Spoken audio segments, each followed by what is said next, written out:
ladies and gentlemen, the Public Works Committee meeting will come to order. We have a very short but important agenda today. The consent agenda item is simply approval of our minutes before. If there is no correction that is needed, I'd take a motion on that. I move approval of the meetings from the previous meeting. Second. Any discussion? If not, those in favor, please say aye. Aye. Any opposed, no? That's approved. We have two items on the general agenda. However, item G2, the ordinance regarding the stormwater management fee. Mr. Huff, our key staff member on this, is under the weather today. This is not an urgently time-sensitive discussion. The other item on the agenda is. I would suggest that we continue item G2 to a future meeting so that it can get the independent consideration that it deserves. Is there any objection?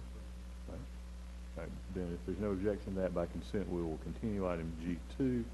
And now then we're ready for item G1, please. Item D1, Winston-Salem Transit Authority Public Participation Requirements for fair exchange consideration. Thank you very much. And Mr. Turner. Mr. Chairman, members of the committee, this item is intended to be sort of a kickoff for the committee's discussion about the possibility of adjustments to the rate and policies regarding fares that are set by WSTA. One of the things that we discussed with the committee in the past is the fact that the Mass Transit Tax Fund, which is the source of revenues for operating the transit system, has a long-term pro forma that would show it going negative in the next year unless something is done. As a consequence, the Winston-Salem Transit Authority has passed a resolution requesting that the City Council address the issue, and we briefed the committee on that in a previous month. As a result, we felt it was appropriate to go ahead and bring information back to the committee on the process that you could go through in addressing the issue, because under the federal program there is significant lead time associated with being able to make these changes, and considering the fact that the City Council will be beginning its deliberation on next year's budget in April, we thought that this starting now would give you time to begin the discussion, then have an opportunity to make a policy decision next month in consultation or in coordination with the Finance Committee, and then a final decision by the Council next month on what you chose to do with it. Not a final decision on what the rates might be, but just a final decision on what you wish for us to pursue. And is there a presentation planned on the financial outlook? The Budget Office would be happy to do a brief presentation reiterating what was done in the previous budget outlook and going over the PowerPoint presentation in your package. I think that would be a useful lead-in. Okay. Let's do that, please.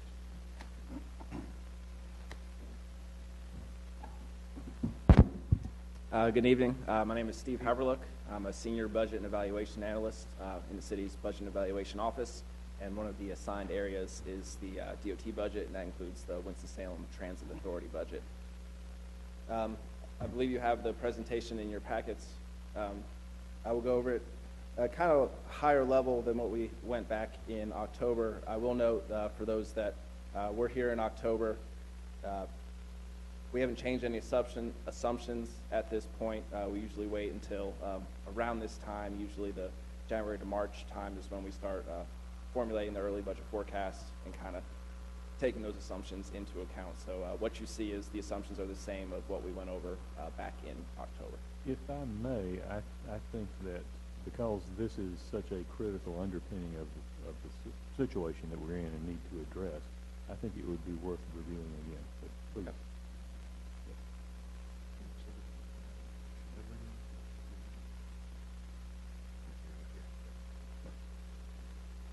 Okay, this is kind of a summary on kind of what the slides will entail. Be a current projection of the current reserves, kind of what our estimation is for the next few outlying years. The current drivers of the fund, what's really making it go, as you'll see kind of in that downward trend. Changes to the WSTA funds since FY 12 and 13. The reason we chose that is that's when some significant changes in revenues to the property tax rate kind of began when we were in a similar situation back several years ago. Some information on fixed route ridership and fare box revenue, available revenue enhancement options. This includes fares, but also other options. And then just some comparisons with other North Carolina cities of our Transaid fares, our fixed route fares, and the motor vehicle privilege tax.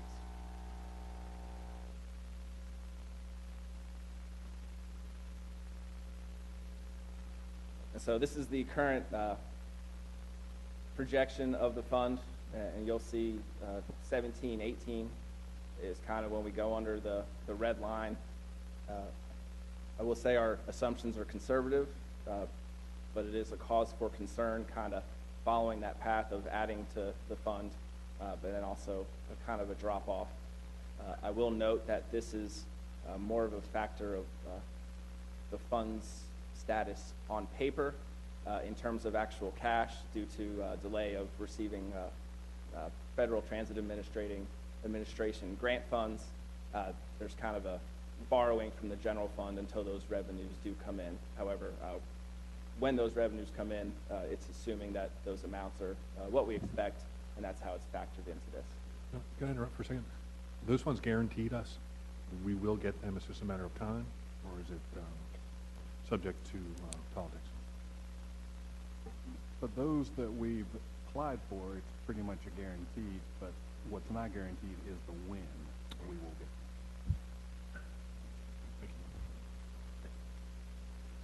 You will note if you go a couple years ago in 2011-12, where we did drop under the zero, and that's kind of when some significant changes were made, and that's why that FY 12-13 changes since.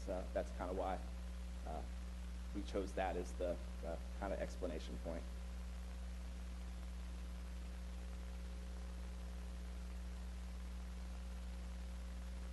The next slide covers just what's driving the fund on the revenues and on the expenditure side. This kind of goes into some of the assumptions that the Budget and Evaluation Office is making with regards to the fund in future years.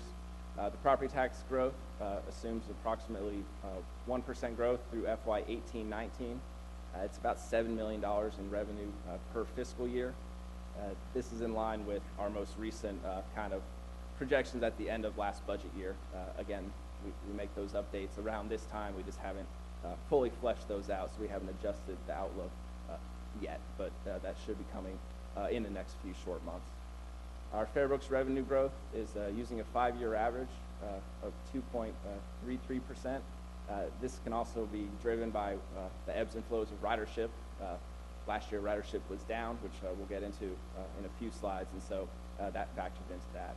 Fairbox revenue for fixed route accounts for about $1.6 or $1.7 million per fiscal year. It also assumes the sharing of the Federal Transit Administration FTA 5307 grant funds with Hart and Davidson County beginning in FY 16-17. It's about a $500,000 hit. They're part of the MPO, and so as that's been hashed out, part of the growth we've seen of that revenue has been can be attributed to some of the growth in services that Hart and also Davidson County are providing, and so that's kind of where that goes. However, any future growth we would also share, but we would also see a benefit from future growth that we have in that revenue source. We do not assume any growth in future years for FTA 5307. We kind of wait until the FTA announces, here's what your next year's award is, and then we assume that we'll have that through the life of the projection. In previous years, back even prior to my coming to the city, there was some maybe some budget cuts, and so this is just to keep with the consistency of having a conservative revenue outlook for this projection. Also, our state maintenance assistance program, our SMAP funds, these come from the state of North Carolina. We also wait until we receive it and then update it. Current projections have us receiving about what we budgeted for the current year. I believe it's about $1.4 million split between Transaid and fixed route. On the expenditure side, our growth for Transaid and fixed route is about 2.5%. This is probably a little bit conservative with recent growth. just personnel has grown, TransAid just service has grown, and so the expenditures are growing a little bit faster than that, but we feel we can keep it at 2.5% because expenditures, you know, could potentially control them from time to time, but with our conservative estimates on the revenue side, we figure, you know, if they don't completely balance out, they come close to balancing out. Our fuel growth assumptions, we made reductions for the recent drop in fuel prices in the current year's budget. Looking into outlying years, we plugged in the 5% for 16-17. Part of this was due to additional miles with the new fixed route system, and also more extension of services and TransAid, growth of need in TransAid just to meet our current service demands. And then 2.5% in our outlying years, which is inconsistent with our other expenditure growth assumptions. We also adjust those based on trends. You know, if we bump fuel estimates in the overall budget, we'll bump those estimates alongside it here for this projection.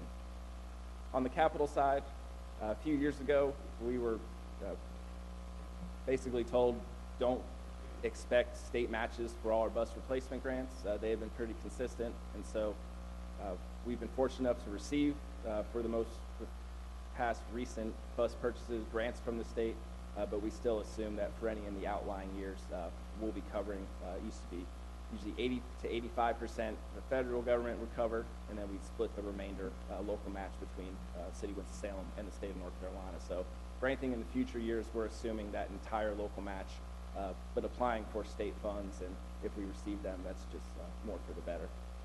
There's also a planned replacement of the TransAid vans and hybrid buses in FY 17-18. And again, we're not assuming any state help with that, but we will be requesting a match from the state when the time comes for that.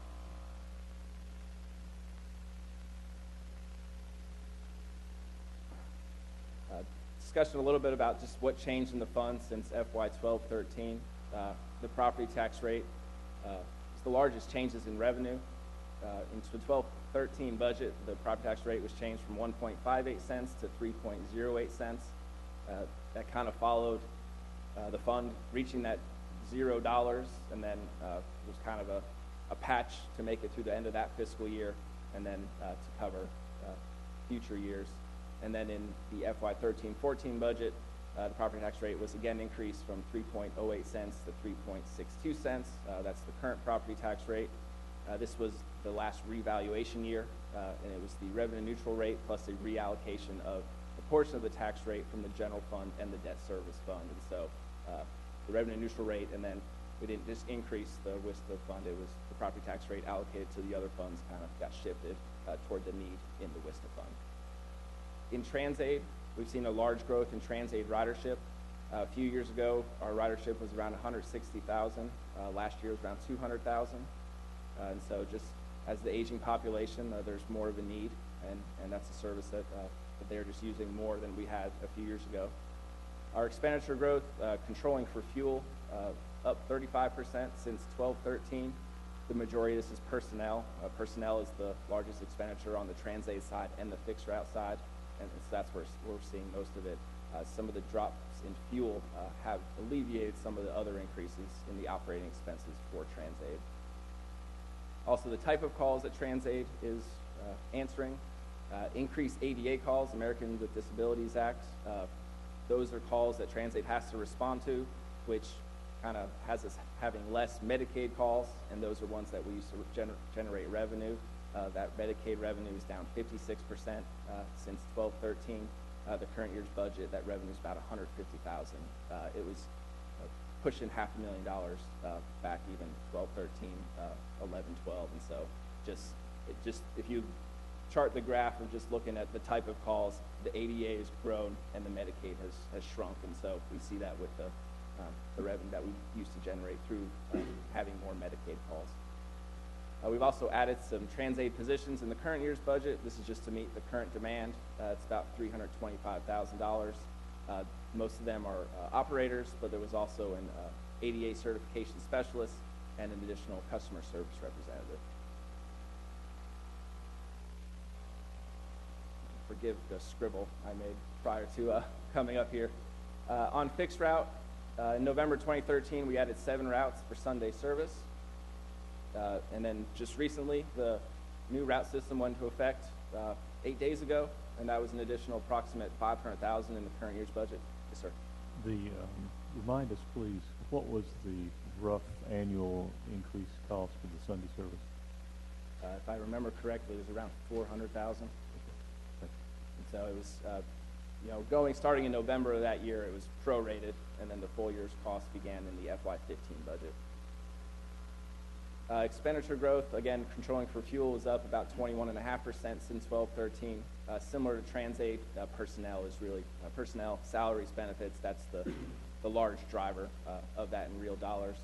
And then a 9.4% decrease in fare box revenue. A lot of that is from the most recent year. Fuel prices have helped driven less ridership, and with less ridership, we're going to see less fare box revenue. Then on the capital side, the change in the state process for awarding grant matches. State matches are no longer assumed, so that's going to affect our outlying years when we have those large bus grants.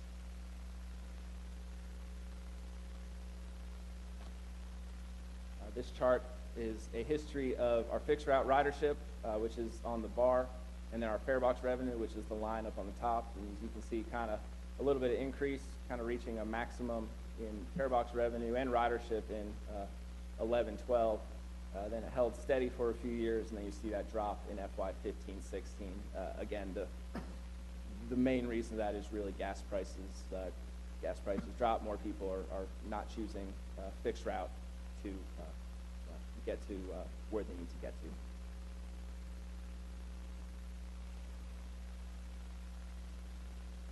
This slide is a summary of just the potential revenue enhancement options. The property tax, currently 3.62 cents per $100 of valuation. A penny on the tax rate is about $2 million in revenue. The motor vehicle privilege tax, currently 1/3 of $5 of the total $15 per registered motor vehicles is allocated to public transit.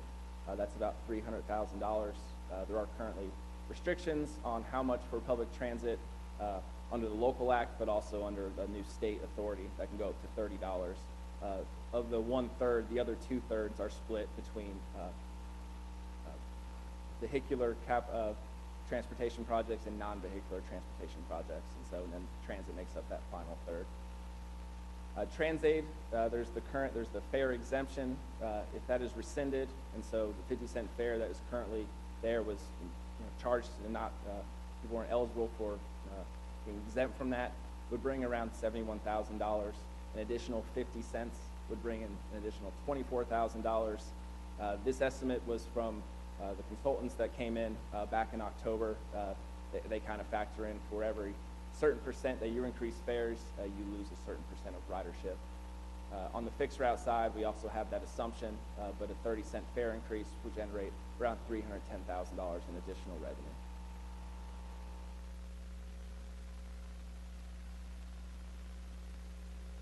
This is just a snapshot on the various fares for fixed route of where they currently are, and if the decision was made to go to an additional 30 cents, where it would look. The reason it's 30 cents instead of a quarter, really it's for these half fares so they can be kind of flow evenly. Otherwise, you're going to be rounding on some of the half fares, and so that's why we have it at $1.30 as the potential adjusted fare for this presentation. This slide shows our TransAid and fixed route and motor vehicle privilege tax compared to the other large cities in the state. You'll see that we're the lowest on the TransAid fare at 50 cents. The next closest is Greensboro at $1.50. The other jurisdictions much higher. On the fixed route side, Winston-Salem and Durham both at $1 currently. Everyone else are kind of going up higher. Charlotte up at $2.20. And then the motor vehicle privilege tax, Winston-Salem and Durham, the only still currently at $15. Charlotte, Greensboro, and Raleigh all at that maximum allowed $30. And we're the only city that charges less for TransAid than we charge for the fixed route. Okay. That's right. And that was the last slide, and if there are any further questions, I'd be happy to answer them. One question in terms of the historic behavior of our reserves, and then I'll open it up to other council members. At one point in the past decade, we substantially expanded evening and Saturday service routes and hours.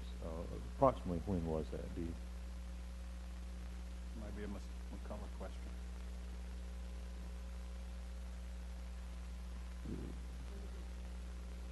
Evening and Saturday service. Okay, I'm not sure if that was something that we implemented in fiscal year 2009, 10, or earlier. I don't remember the year either, but I do believe it's earlier as well. Okay, I'm trying to see if there was any correlation between the beginnings of a steep decline back in the early part of this decade. I think the decline was mostly associated with that period's growth in the transaid activity as well. Okay. All right. Then, yes, Mr. Montgomery. Couple questions. I know in terms of the growth on the transaid, you had that at 2.5%. And I want to know, does that take into consideration any of the changes within the current route and potential for individuals to elect into transaid now that a bus may no longer go into a neighborhood as it has been in the past? Is that something that is equated for in that 2.5%? Specifically, we've not accounted for that. We kind of used this just to catch all within all the expenses. Be something we would look at with the new route system if there are changes in behavior. I would suggest that be revised in some sense, as I don't think I'm the only one, but I know that has been a comment that has been raised in reference to transaid service, that as the efficiency in the system does not allow for the buses to move as it had been in and throughout some of the neighborhoods, that some individuals, rather than electing to walk the bus stop, will seek to try to sign up for transaid. And what bearing does that have on the already stressed transaid system when it comes to the current riders and the revenue that's being created there, or the lack thereof? The question is also in terms of, from a tax-based standpoint, I know we're in process and we don't have all the numbers yet, but from a revaluation standpoint, from tax revaluation, what is the projected growth in Winston-Salem? I know we have some sense of projected growth. Councilman McDermott, we don't know at this point. John Burgess, the tax administrator, is planning to release those findings later in February. Is there a projection of the projection? He's keeping it kind of close. Yeah. I've heard informally it might be 5% countywide, maybe, but less than that for the city of Winston-Salem. But no, I wouldn't take that to the bank. All right. And then on the looking at specifics on the need and on the funding gap that exists there in terms of where the fund's going, $325,000 is needed in terms of transaid. Now, for the total mass transit fund, when we're looking at continuing to level it off, I'm trying to find in terms of where are we there? Is that the driver of the depletion in the mass transit fund? Is the $325,000? It appears to be one of several factors. You've got these are the ones I've identified, and my first question I was asking so I could know whether this was a factor, but the expanded evening and Saturday service, and we don't know, from memory off the top of our heads whether that's included in this time picture or not, so I don't count that. But the Sunday service in November 13, about $400,000 additional per year, $500,000 for the increased service on a number of routes during our system overhaul, effective this month. The increased demand for transaid, about a 35%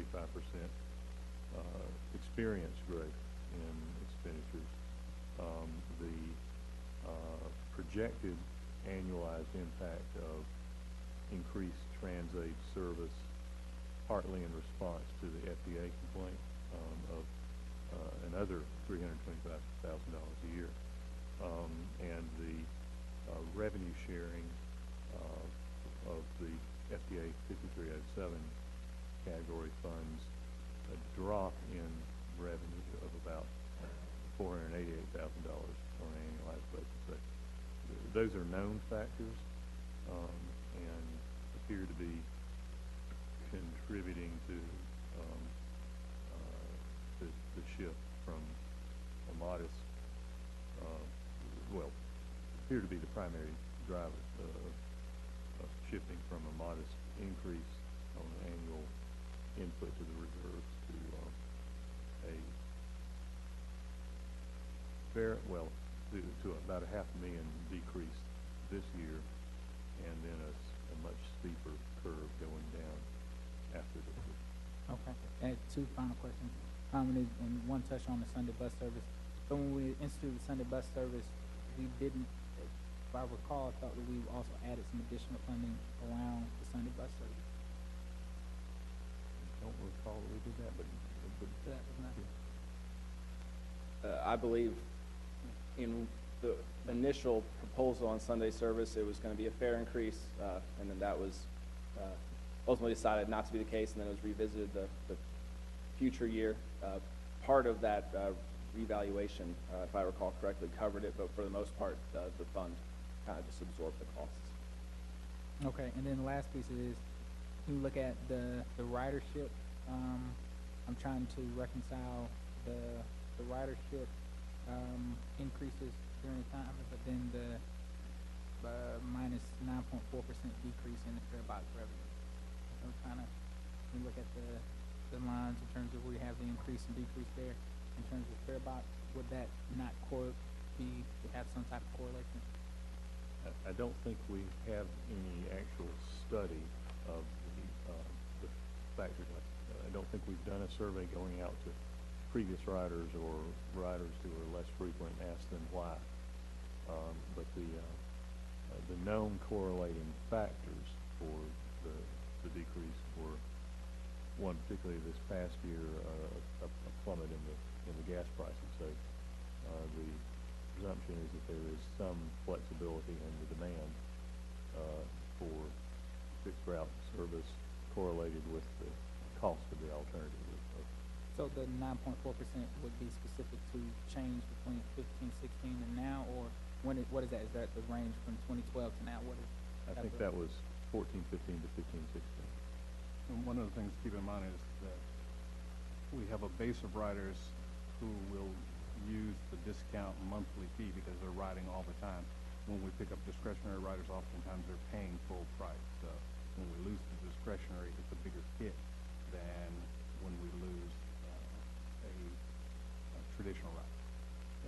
And the other factor that we know was happening during that time was a much faster growth in the utilization of the Transaid services, when at the same time that our fixed route ridership was flat at best.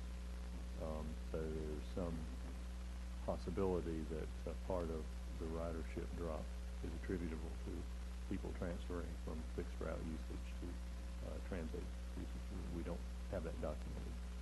I only know that there was that flat to declining fixed route usage at the same time that there was a massive increase in our Transaid usage.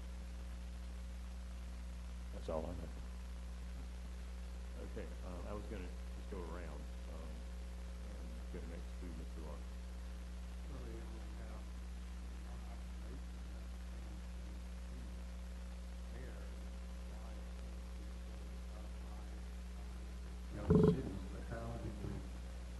What is the rationale behind the structure of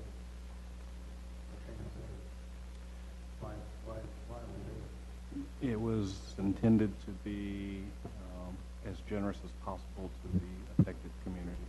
So that's really why it's so low. And how long has it been sitting? Ever? 50 years. No. 0 before that. Since Transaid came. Well, At least 15, I I'd say. understand.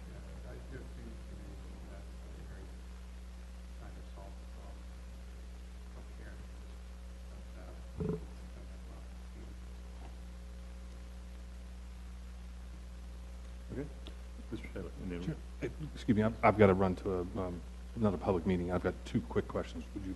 okay, sure. Can I beg the indulgence? Just quickly, I know at some point we could not sell advertising on the side of the hybrid buses. Is that still in effect, or we are, so that's generating revenue? Okay. And then my only other question is that, is our fleet right-sized? Do we have the right-sized buses for the amount of people who are riding them? What's the capacity versus what the utilization is? Different routes have different capacity, and because we just recently implemented the new route, I would have to get you some information on where we are. And if we're not right, I realize that takes some time to make right, but I'm assuming that we're looking at that. The modifications that we made were to help with some of that, and we should have buses running to meet capacity, but I can get you a report. Great, thank you. Yeah, that's a question that's been raised a number of times, and what we found out when we've looked at it in the past, which is not necessarily a predictor of the future, when we've looked at it in the past, is that the buses have been sized to meet peak demand, and you don't have constant. It's like you size a road to meet peak demand, but you don't constantly have the peak on the road. But that's so. Yep. Yeah. Thank you. All right. Thank you. All right. Now. What's that? Yeah, I'll bring back some tax information. Get the insights. Okay, Mr. Taylor, then Ms. Abs. Thank you, Mr. Chairman. I don't have any additional questions other than what has been asked in reference to the changes to the WSTA fund. But at some point in time, I do want to raise a concern to some of the staff who I know are interested in just sort of how the routes are looking and what we're hearing on the ground from some of the citizens who've been calling and emailing us. And I don't know if this is the appropriate time to do it. And if not, I'd be happy to raise those once everyone has asked to address their concerns about this fund. What we had planned, and thank you for reminding me, we'd planned for when we dealt with this item to have a separate opportunity for input for the staff on the feedback that council members have been receiving, and a briefing from staff of the feedback they've been receiving, because there's been a lot of it. If it is satisfactory with the committee, I would propose to hold that and handle it today as a separate item. Then I defer my comments until the appropriate time. All right, thank you. Ms. Adams. Yes, Councilmember Larson, we've been dealing with this one since the 3 of us got here in '09. It's unfortunate, again, like I said, that we as a government, the responsible people for the city, we didn't think forward as to, again, when we made the decision to keep taxes low and bus fees low and don't pay our employees and other things, because we wanted to be able to say that we had the lowest tax rate out of cities our size or comparable to our size. And like I tell people, you see where that's gotten us now. I think that one of the things that I don't understand, I guess I'm like Mr. Larson, and they've heard me ask this before, the demographics of our town tells us that we are getting older. People come here to live because of the cost of living and the quality of life. They retire here now because they're older. But with that, we bring other things, our health and things that goes with getting older. I'm wondering, did we ever look at the demographics and the shift of the ridership of the Transaid as we started to move forward? And as we go forward, because those numbers are going to increase, not just because of the rerouting, the program we put in place for the bus routes, but because the community is still getting older, and they're going to be calling the number that's applicable to their budget needs, and that's Transaid. And it's easier to call a Transaid and schedule it than to go out of my house and wait for a bus. Even though I'm 60, 70 years old, this doesn't work for me. It works for the ones of us that know how to do it. It's a good thing. I'm telling you, it's a good thing. But I'm wondering, did we look at are we looking at the demographics of our ridership, and are we capturing that data, Mr. Turner, and age, gender, physical, whatever? I mean, that all pours into this process now. And I'm concerned that we might not have been doing that, and that's another reason why we never raised the fares on the buses, and now we are in a very precarious situation. When we came on in '09, we were in this shape. If you remember, we were in the recession as well, and we had to make some hard decisions. And it looks like we're going to have to make some more hard decisions again, and we knew we'd have to come back, like the ballpark type deal. We knew that. But I think we got a lot more problems now than we had when we had 8 years ago.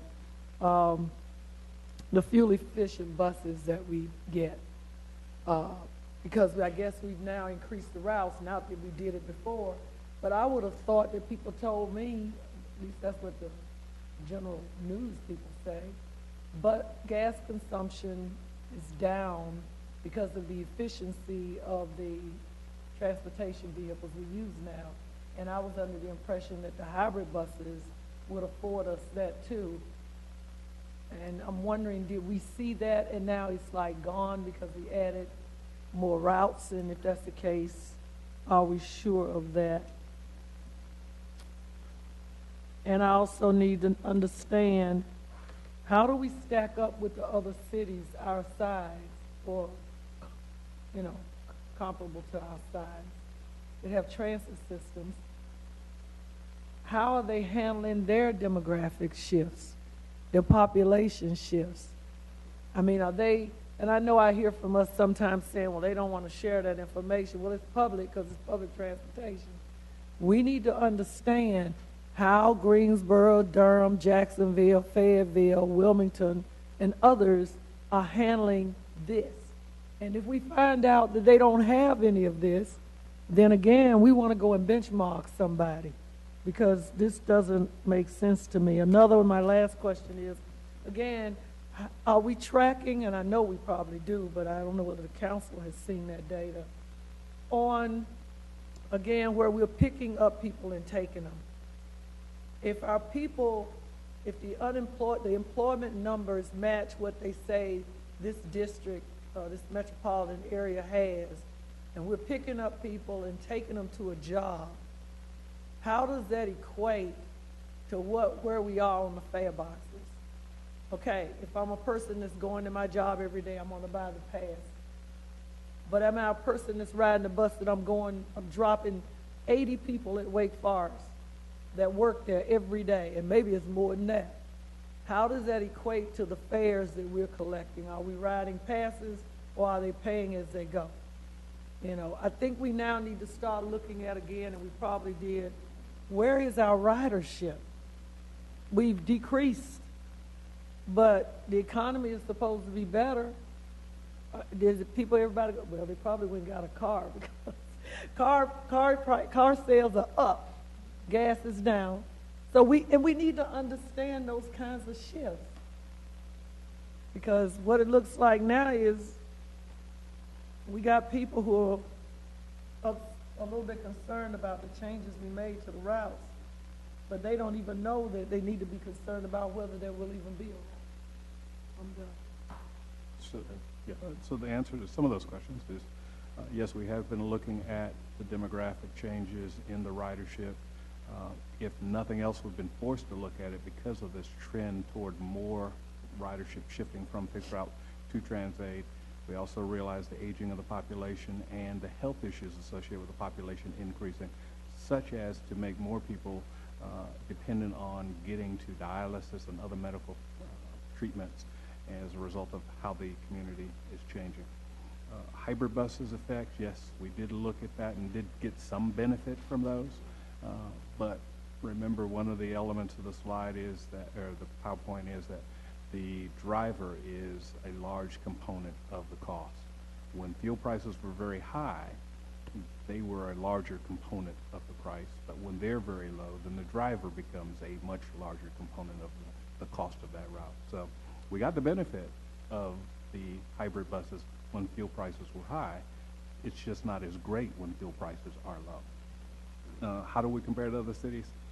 We have looked at that, and one of the startling things that you will see is that the amount that we put into transit service as a function of the city, as a function of the program, is less than any of the major cities. We provided a chart that showed how much each of the other major cities put into their transit program compared to us, and we were by far the lowest. So, do we track the origin and destination of the passengers? Absolutely. That's one of the ways that we determine how we can adjust routes in order to be more efficient and more effective. That was a major driver of the overhaul that was just completed, was an analysis of rider origin and destination. We had a specific study of that, and it shaped the initial proposal that came to us that we tweaked very substantially.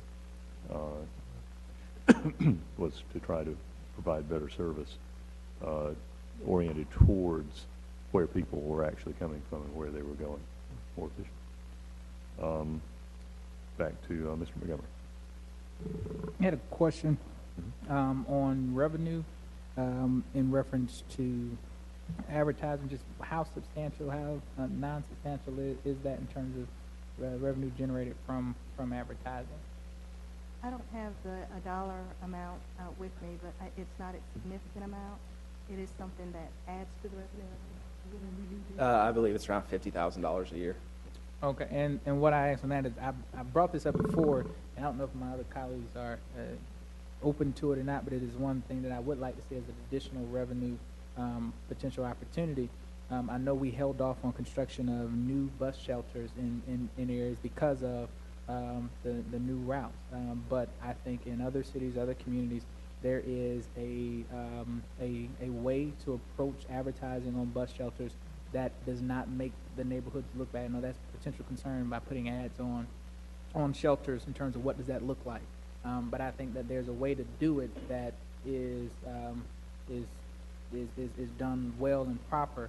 And I think it would be well of us to examine the possibility of additional revenue. What kind of revenue can that produce if we were to place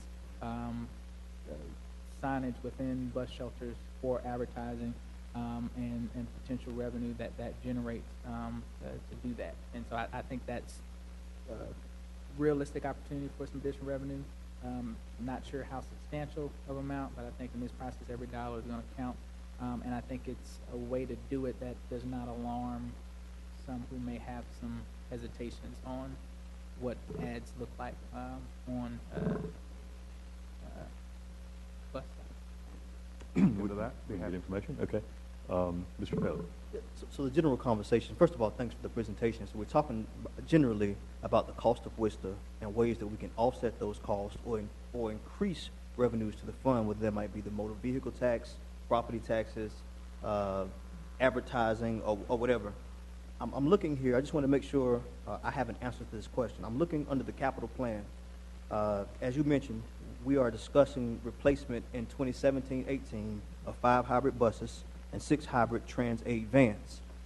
Naturally, the old ones that we're replacing, my question is, what happens to those buses and vans, and how might we be able to best offset some of the costs for future purchases? Excuse me.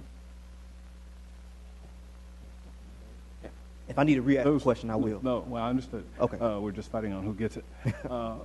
Typically, what happens when we take a bus out of service is it's surplus, and there are a number of options. We could sell it to another city. We could put it on the auction block, and those are typically the 2 options that are pursued. But we do pursue revenue return whenever we get rid of a bus. By the time that we finish with them, though, they probably aren't worth a great deal, but in the $10,000 range would be typical. And new that bus would be $250,000. Well, I'd just like us to look at some ways how we can maximize our value for those buses and vans and continue to offset some of the costs that we're incurring. Sir, a good suggestion. Hart's experience has been similar to what Mr. Turner was referring. You don't get a dime on the dollar return for a bus that's been used to its useful lifespan for us. Ms. Adams. Yes, just to piggyback off of what Councilmember Montgomery and Taylor was saying. I remember when we started the ads to the buses because everybody else is doing it. Why wouldn't we be doing it? But my thing now is, to Councilmember Montgomery, is how long have we been doing it? I know it's been a couple of years or so, but my thing is, what is the price that we're charging people for these ads? And shouldn't we also be looking at increasing that price as well, just like we do everything else? You can't leave everything the same. I mean, it provides a service to the person, the customer that purchases the space, you know, trying to bring in customers. So that's not something we have to bear, but I think we need to look at increasing that. Every penny helps. I also wonder, and are we allowed, like bigger cities, to put political ads on our buses? And if we can, why don't we? I mean, we can kind of control the message. I mean, it shouldn't be anything inflammatory or anything. But do you realize how many people run for office now and how much money they spend on a yard signs versus, and the sign over Cherry Street and billboards, versus we could get some money during the political season. You're talking about really every year we could be bringing in some money. So I'd like staff to go and look at that, please. Okay. Another round? Yes. Just had a couple of fundamental questions, and that is the difference, the fixed rate, the fixed routes and the trans aid. From what I'm understanding is that as the population ages, we're seeing, and perhaps as the routes have changed, we're going to see increased pressure on trans aid to perform. Is that a fair statement at this point? Yeah. And so as we look at the budgets, do we have a breakout? Are these figures including both aspects of fixed route and trans aid, or am I only looking at fixed routes on these figures? On the overall kind of chart, kind of with the big downward trend, includes both. Includes both. Yes, sir. And can we get a breakout as to what the budgets look like for those two components, so that we can understand where our cost values are in that? And where in all of this matrix do bus shelters fit into the budget for the transportation, trans aid? Is that anywhere in the figures I'm looking at? Since it is built in. We received a grant of, I don't think it was quite $2 million. Sharing, it was an STPDA grant. Our match was 20%. And so what you're seeing in the kind of downward trend is just that local match, the other funds that are coming from. So this downward trend represents all expenditures for the transportation, transit authority costs, including bus shelters, trans aid, and fixed routes. As well as revenue reductions.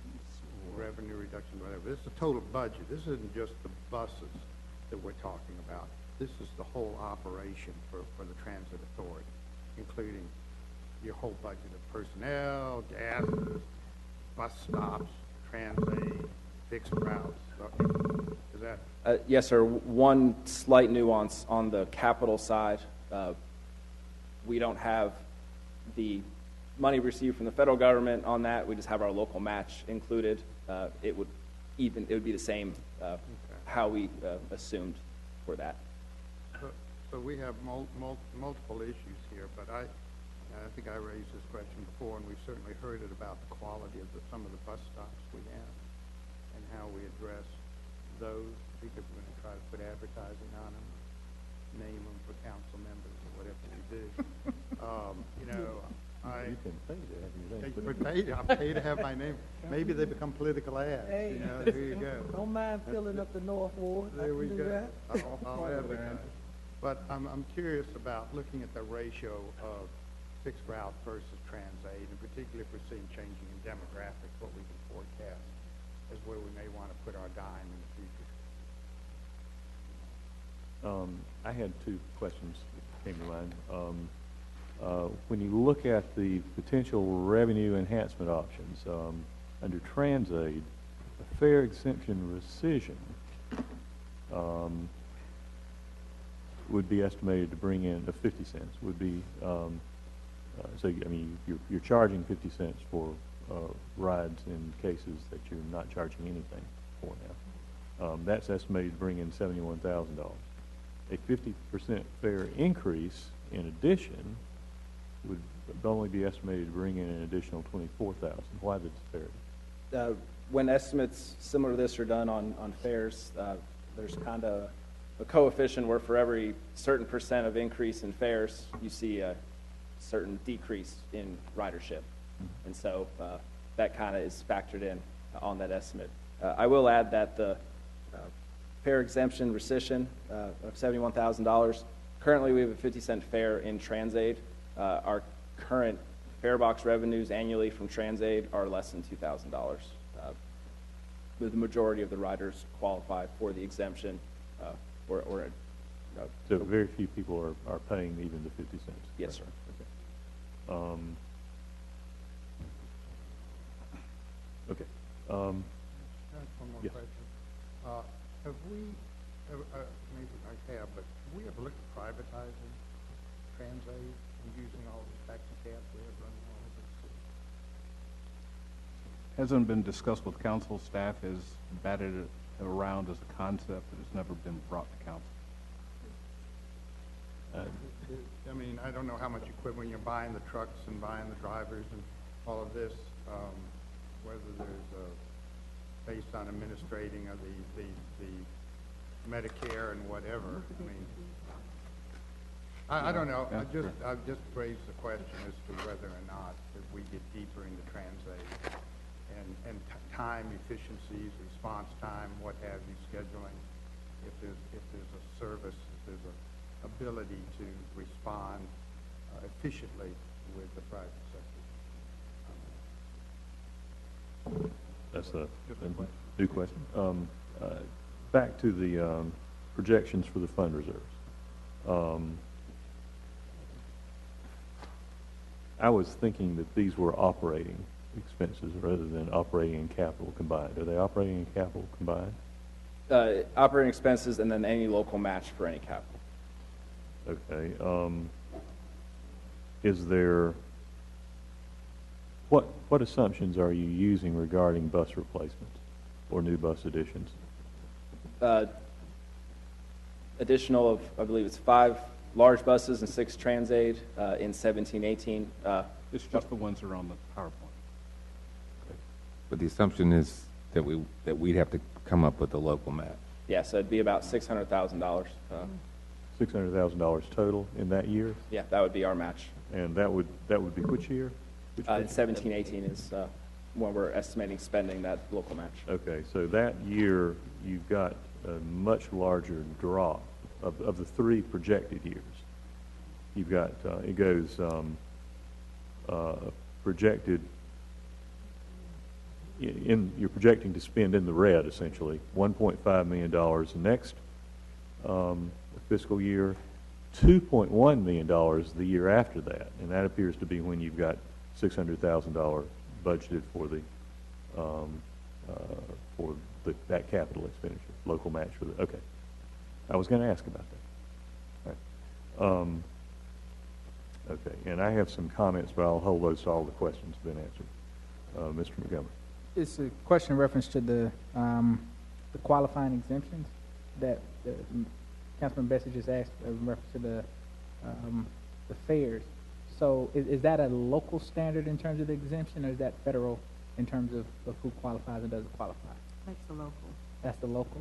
And I bring that up because if it would seem if majority of folks are qualifying for an exemption, even if we raise the fare, it makes no difference in terms of revenue that comes in.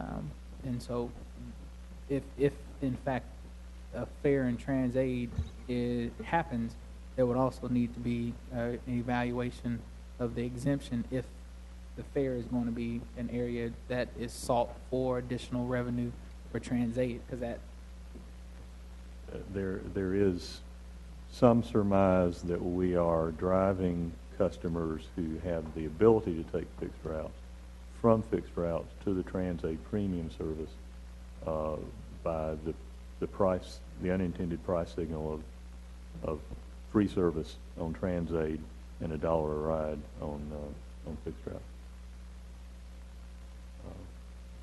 If I can add, federal guidelines will allow us to charge 2 times the fixed route rate for transit. So when we look at what other cities are actually doing, other peer cities, we're the only one that charges less for Transat than for fixed route. Greensboro charges exactly the same. Charlotte charges $1.30 more per Transat than for fixed route. Is their exemptions the same? Do we know? No, they're not. We're the only one that has an exemption, I'm aware. And Raleigh charges $1.25 more per ride for Transat than fixed route, and twice.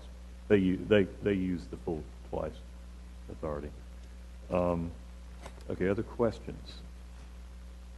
Yeah, we probably at the appropriate point we need to segue to a look at what we want to say that we want to look at going forward for the revenue enhancement options. And that takes us back then to the first page memo in your book, which is the timetable. And we had some earlier discussion, I had some earlier discussion with staff this afternoon about what staff intended to recommend for our consideration going forward. Do we have a report on that? Yes, Mr. Chairman. We're recommending that the committee consider a $1.30 rate for the fixed route, which is a 30-cent increase, as alluded to in the package. That you also consider eliminating the Transat exemption and discount and set the rate for these rides at the same as the fixed route for the upcoming fiscal year. We also are recommending that you consider for the subsequent fiscal year raising the Transat route to 150% of the current, of the fixed route rate in place at that time. As Ms. McCullough indicated, federal law allows you to go up to 200% or 2 times the fixed route rate. We're proposing you go up to 1.5 times the fixed route rate in 2018-19. And in terms of timetable and process, what you're proposing is that are you proposing that we act today on this, or that is not on the That is correct. But on starting the process? We are not proposing you act today. We're proposing that you consider that concept or any others that the committee wishes, but that you give us some direction as to what you'd like for us to bring back to you in February. We would then bring that item back to both the Public Works Committee and the Finance Committee for those committees' consideration and recommendation to full council.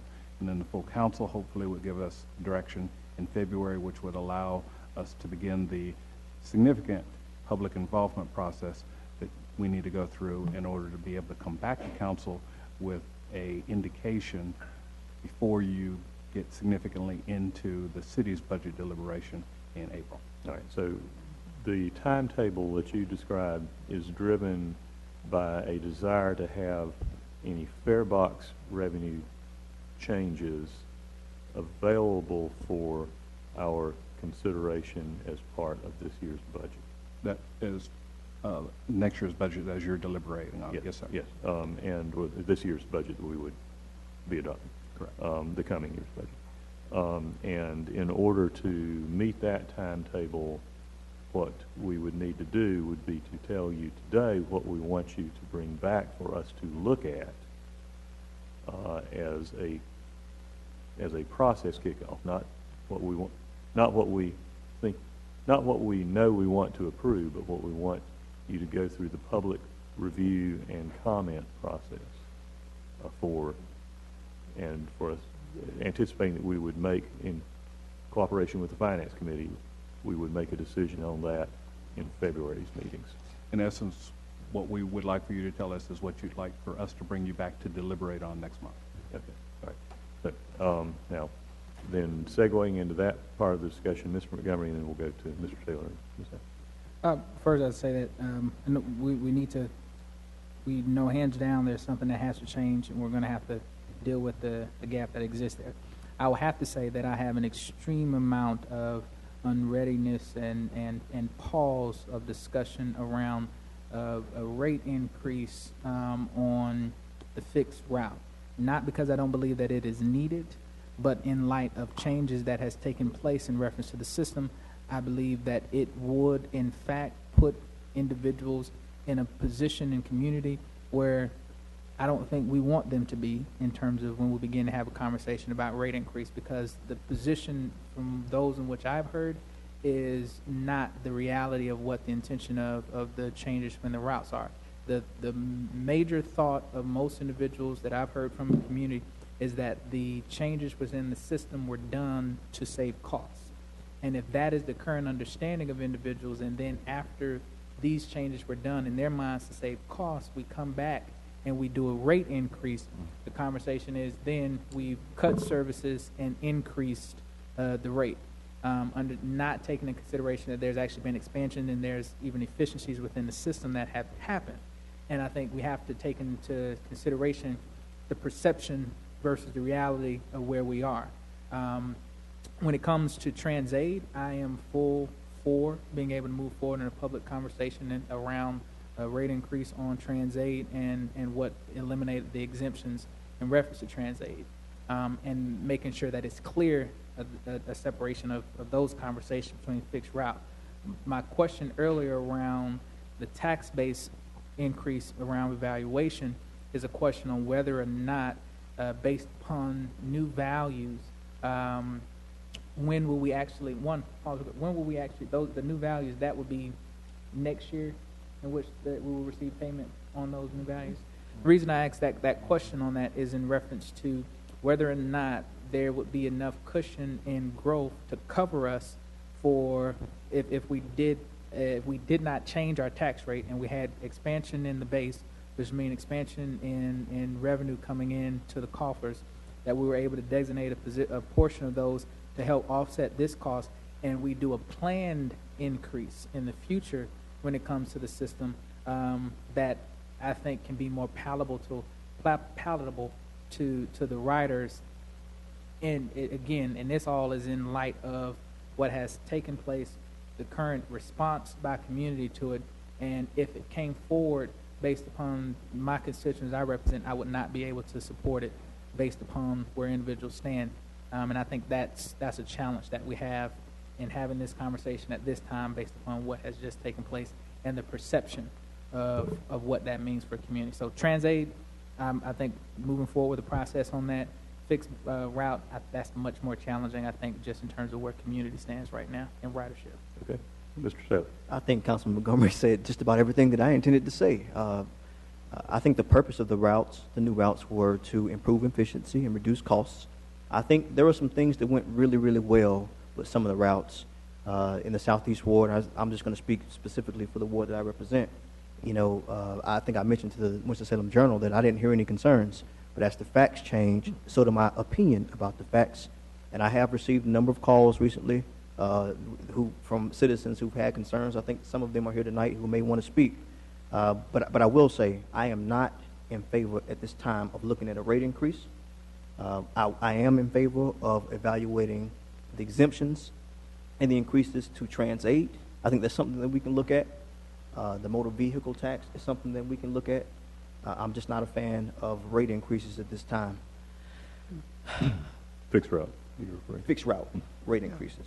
I will say to Ms. McCullough, just to throw it in very, very quickly, I've heard concerns from those who are in Happy Hill and those who utilize the routes in other areas. Skyline, I know Councilman Montgomery may want to talk about it, but the most major concern that I'm hearing was we approved Sunday service, and I think the citizens were really, really happy with having sort of evening services, and those in the Southeast Ward have been cut in certain areas. And I was not aware that they would be cut. I think when staff brought us items for consideration, it just sort of dealt with the routes, and I think we made wonderful adjustment to the routes in certain areas, but when we cut evening service and Sunday service, it was a real disservice. And let's be clear, we want to do this thing to improve efficiency and reduce costs, but these are some of our most vulnerable citizens, Some of them are not, and that's fine. Some people ride the bus because they like it, but some people ride the bus because they have to, and they can't afford to do anything else.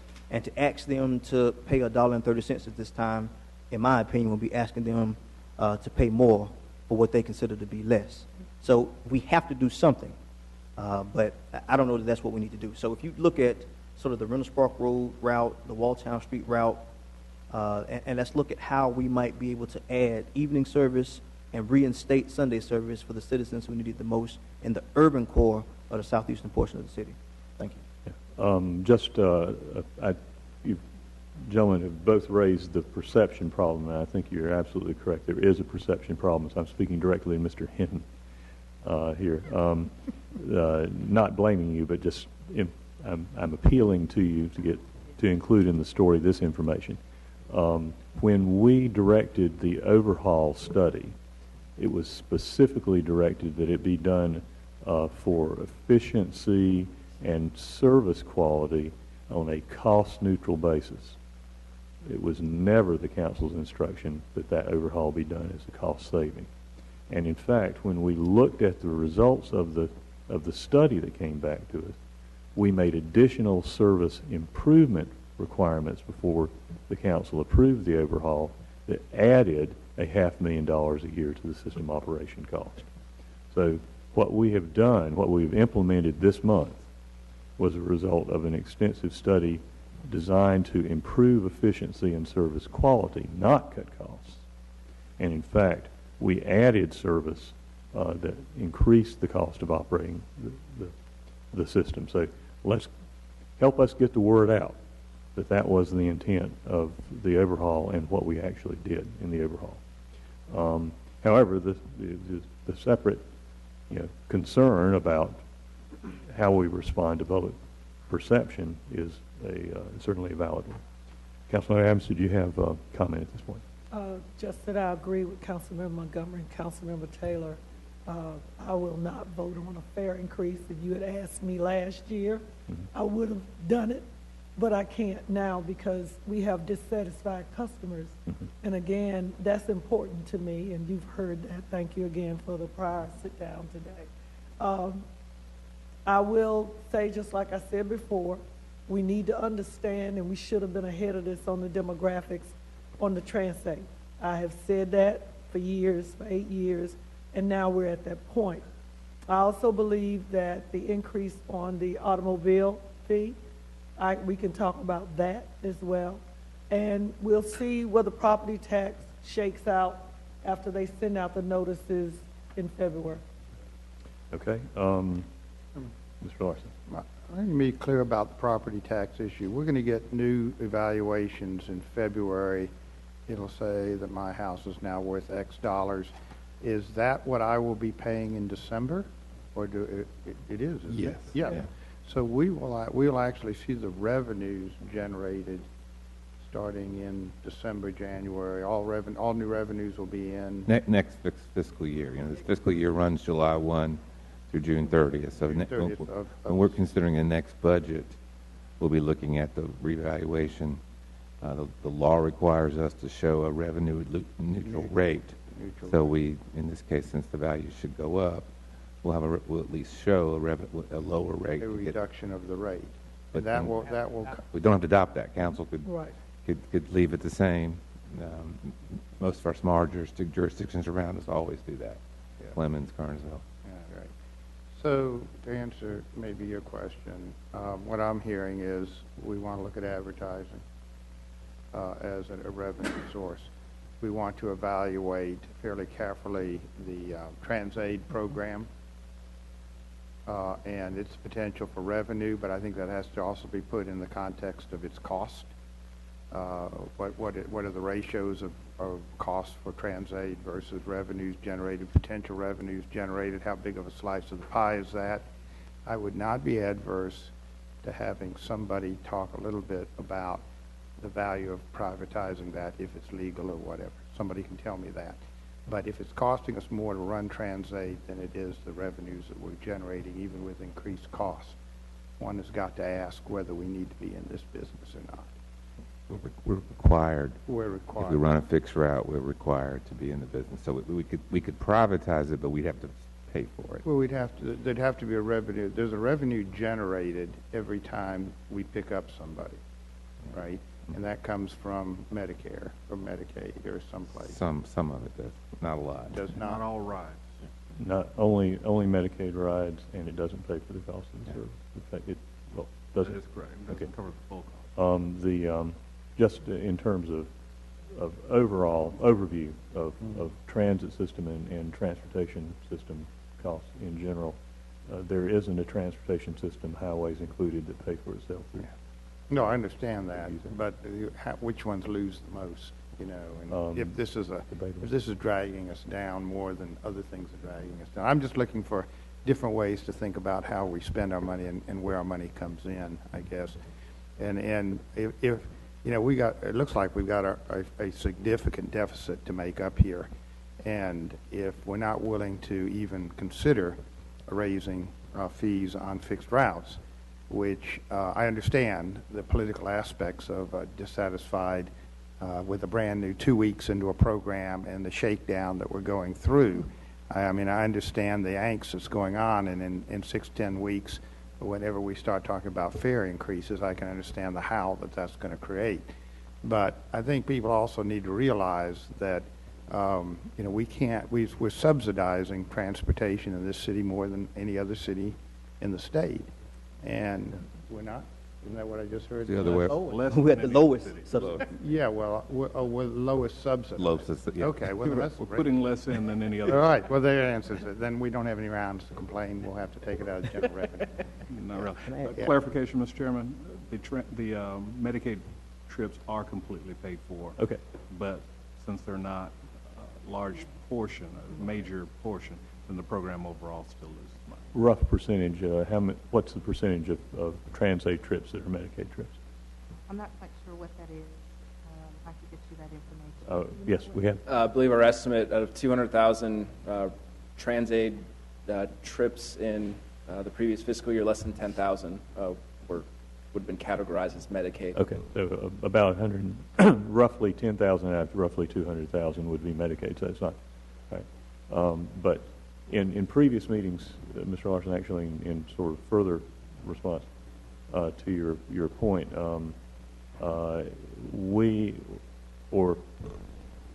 in comparing the TransAid cost versus fixed route costs, the subsidy for every TransAid ride is what, approximately $17 or $19? The total price is 19, so since most people don't pay, it's roughly 19. All right, so we're paying roughly $19 per trip for TransAid, and we're paying, what is it, roughly $4 per trip fixed route? Correct. So it's almost 5 times as much, and that's each way, yeah. Okay. So could anybody do it cheaper than what we do it? That's an enormous We could question. bring information back. I want to add his comment. Okay. Mr. Taylor? I just want to add to, oh, forgive me, I'm Mr. sorry, McCullough. we could bring information back, but when we looked at other service providers that provide TransAid trips based upon other grants that they've received, their rates were actually, their cost was actually higher than when it was for WSTA to provide the service. Mm-hmm. But we could bring that information and those details back to you. Just scratching the bucket here, yeah. Yeah, no, right, we hear that. Mr. Taylor? Yeah, we're getting to the point where we're building consensus for how we want to move, and I know nobody wants to belabor the hour, and I just want to add to Councilmember Larson's comments. I think the general consensus, it sounded like that we were willing to look at TransAid, we were willing to look at advertising, and we're also willing to look at motor vehicle fees. Not rate increases at this time, though we may have to look at that at some point in time in the future. And Mr. Garrity, I just wanted to also just add some clarity to Councilmember Larson's comments. He didn't say anything, but we don't want any unintended consequences. Who's responsible for the valuations? Is it the city? No. Or Winston-Salem? Because we get that a lot. No, Forsyth I know the County- answer, but Forsyth County is charged with doing the property assessments and revaluation. So, yeah, we just get the information. We have no control. thank you. So, excuse me. We would welcome any other suggestions staff has for generating revenue. And I think that's probably true. Um, What else? Any other suggestions? Or Yeah, stop the yeah. block. Okay. A couple of reality checkpoints, just so that nobody misses this. We are projecting the system costs running in the red by $1.8 million annually, averaged over the next 3 years. That's current in the red cost, without factoring into the picture any service enhancements that we direct to be undertaken as a result of a review of problems with the new route system. That's current without that. The biggest potential revenue sources identified in the options here were smallest to largest. If we did an extra $5 a year on the vehicle tax fee, that would bring in about $300,000. If we did an extra 30 cents a year on the fixed route, that would bring in about $310,000. If we did a 1 cent tax rate increase, that would bring in about $2 million. The only option in front of us that would actually solve our projected deficit problem and keep us from going into the red where we're not legally allowed to go is a property tax rate increase. The question is, frankly, what else do we want to consider that might reduce the size of that?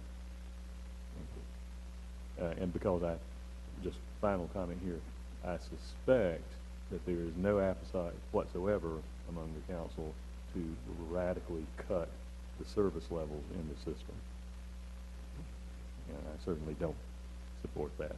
But that means we've got to identify and approve additional revenue to keep the system running. Ms. Adams and then Mr. Montgomery. Yes, just make sure the next time, the next report we get, that just like what you just hammered out, that we see the value of the increase and what does that mean out of that 1.8 million, you know? Thank you. Mr. Montgomery. Yeah, I'm chuckling over here because I'm reading the newspaper tomorrow in my head. So and the headlines and council committee debates raising taxes to cover Worcester shortfall. I'm just, Well, that would be an honest headline. yeah, but I'm just and what that says to the public in particular Worcester riders, or rate increase proposed or discussed to offset costs. And again, how we make sure we communicate with public on what's happening and what is reality of where we are. And that's why I raised early in terms of when we talk about property taxes and where we are, and we have this conversation and we look at the rate and we look at what will be projected. And I go back, step back, will it be this year where we'll have to make the decision on whether or not we do revenue neutral or not?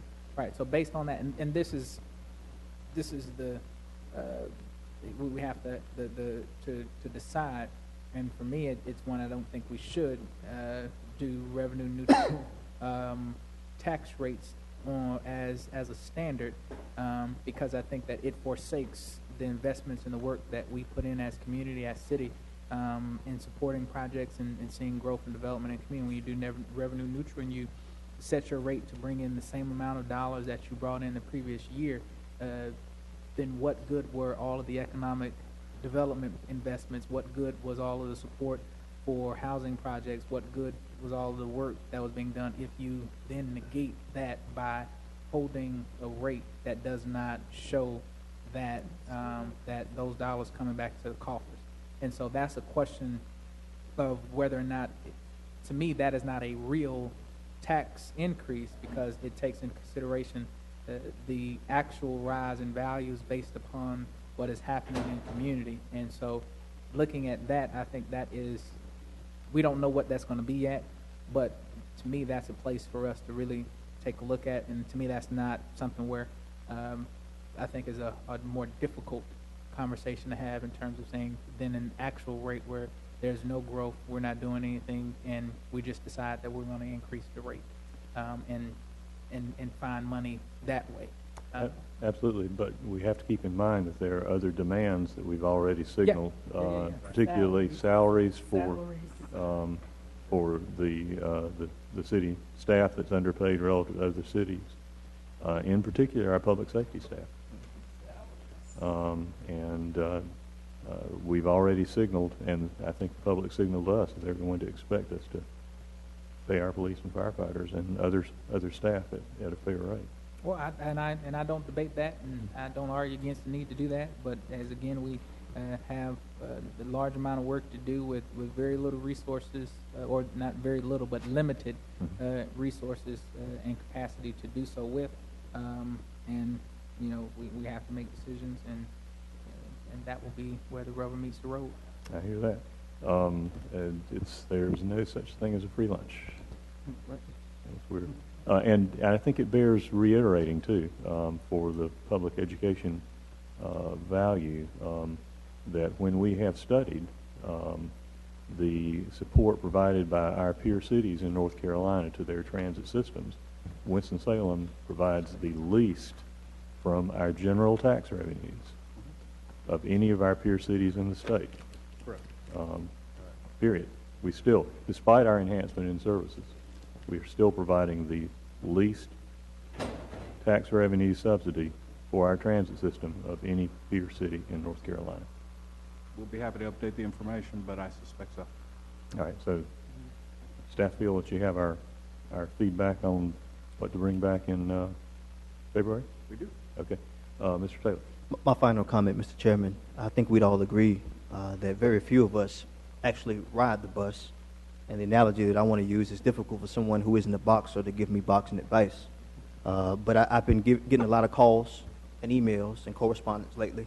I know there was a gentleman here who wanted to address the committee, or at least, if he's not able to address the committee because of the time, at least he can address city staff, talk about some of his concerns with the routes. I think he was ready to leave, but I wanted to make sure that even if he can't talk to us, that he was able to talk to staff to talk about some of his concerns. Absolutely, and staff, and I think I see the gentleman. Yes, we got you. We'll make sure that staff speak directly with you after the meeting. Thank you. Were there other items that you wanted to bring to staff's attention in terms of the feedback you're getting thus far? I know that a lot of that's been done independently. Was there anything else you wanted to note today, Mr. Montgomery? Just one, and I know from a timing standpoint, I would just, nothing formal has been stated, and just kind of anecdotally in terms of conversations about shifting the timelines in which we've asked staff to do. And I would very much think that potentially we asked about 6 months versus a 3-month time frame on bringing back what we're hearing and potential adjustments within the system. That's something that I would like to see in terms of sooner rather than later, but really given enough time to evaluate, see what's happening, what's going on, and then, you know, whether or not right now we're just a week and a half, 2 weeks into the process, what's still the issue 2 months from now, so that we have real information, but that we're not waiting 6 months to the point where if there have been large issues that it has continued to grow and we've not been able to deal with them in a systematic way. And in fact, I've had extended discussions with staff about the report back schedule, and this is what we've got on the table at this point. Staff will be prepared to give us an update, status report at each of our Public Works Committee meetings in February and March. It is staff's current plan to try to bring to us at our April meeting a more comprehensive overview of the system overhaul results and problems that need to be addressed. On an ongoing basis, staff is in the process of identifying small changes, tweaks, like moving a bus stop, for example, that can be done on a more or less system-neutral basis, that we don't have to wait for a formal report. Anything that is going to result in cascading impacts, that is to other routes, that is if you change a route enough that it's going to not get people matched up with the next connection, they can't do that without coming back to us for review. Ms. McCullough, did you have any other updates you wanted to provide at this point, and then we'll get back to Ms. Adams? The only update that I have is just to really report on what we've seen over the last 8 days since services have been implemented January 2nd. One of the, and I'll go through just a few things. One was with operations.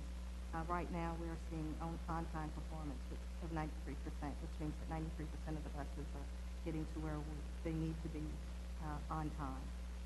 Passenger relations, because this is a new system of routes, and there are 30 new routes, is what we're calling them, even though some go along some of the older old route system.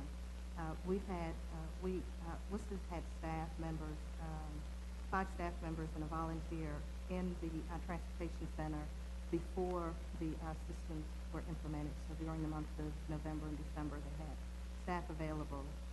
And then since then, we've continued to have staff from 6 a.m. to 7 p.m., Monday through Friday, available to riders to help them adjust to the new routes, helping them to determine which buses they need to catch, where they can catch them. And then they're also able to call into the transportation center, and the operators have all been trained and are able to provide that assistance to riders also. That the staff stationed in the transportation center will continue through Friday. If we realize that there's a continual need, then we will, of course, make that adjustment. Passenger comments that we've received, it's been a mixed bunch. We've had some passengers who are very excited about the changes, mainly because they are able to go directly to destinations and don't necessarily have to come from one side of town to go to the transportation center to then go to another side of town or destination. So some are very pleased with that. Cross-town routes and circulators have been very popular. Yes, and more connecting points. So there are a lot of positives to the system. Some of the negative feedback that we've been receiving has to do with walking distance to bus stops and the hours of operation. What we've been doing to capture the comments and concerns, anyone can report their concerns directly to someone at the transportation center. Individuals can call in to the transportation center at 727-2000 and report their concerns, or they can just approach any of the drivers on the buses and share those concerns with them. All of that information is being captured at one point. We will then continue to report that information to you with the plan to come in April with an overall look at operational changes we think would be necessary based upon the comments that we received. One of the reasons we are not wanting to hastily make changes is to allow the system to adjust. Whenever there's a huge change, and this is the first change that we've made to the transportation system since its implementation, then of course there are going to be customers who are unsatisfied or unfamiliar. Working in transportation, we realized that we did have a series of 30 public meetings, and we always try to capture the concerns before it happens, but sometimes people don't pay attention to their impact until they're actually impacted, which is why you're receiving the number of calls and concerns you have, because some people are more visual, for lack of a better term, meaning that they actually have to experience something before they know how it's going to affect them. And we realize that, and so we're trying to capture all of that information, and as Councilmember Bessie stated, those concerns that we can immediately address by adding a bus stop, helping people to better understand that maybe they were more familiar with riding a particular route one way, that maybe they can choose another route. Those things we're trying to address immediately with those customers. But those huge changes, we don't want to make a change to the system and adversely, by fixing one person's problem, adversely affect a large number of others. And so we're trying to balance those changes. Other than that, that's all. That's very helpful. Thank you. Ms. Adams. again, I have to stress, like I've communicated, whether it's one person or 1,000 people or 10,000, it's a customer. You're talking about our brand. I think we need to understand how responsive we need to be. And it doesn't, and I operate, and I'm not going to apologize, I operate on a different clock. I'm an immediate action, results, get it done person. Respond. It's like I was saying about the responder clause itself, is you go immediately to the issue and you try to resolve it. Again, as Councilmember Taylor said, we don't ride the bus. And I have to keep telling us that we don't ride the bus. Probably, I'd be surprised if anybody in this room rides the bus. Yeah, right. You got a car, though. You can just get on the bus because you want to, as Councilmember Taylor said. I have asked, and I'm going to ask publicly, for immediate data. I'm talking about the calls that are coming in to links, Winston-Salem Transit, city, anybody, staff, social media comments and complaints, Facebook, Twitter, Instagram, compiled with the data that we're receiving. Like I explained earlier today, we only see what we see from what we hear from our constituents.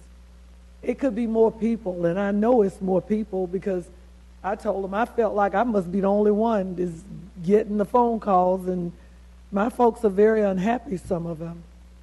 The point is, I think we need to not wait 3 months to see the data. I want to see the data ASAP. And whatever that means, if you have to put a data analysis person to go get it, because taxpayers spend this money to get the data, in order for me to know what is going on, I only know what you tell me.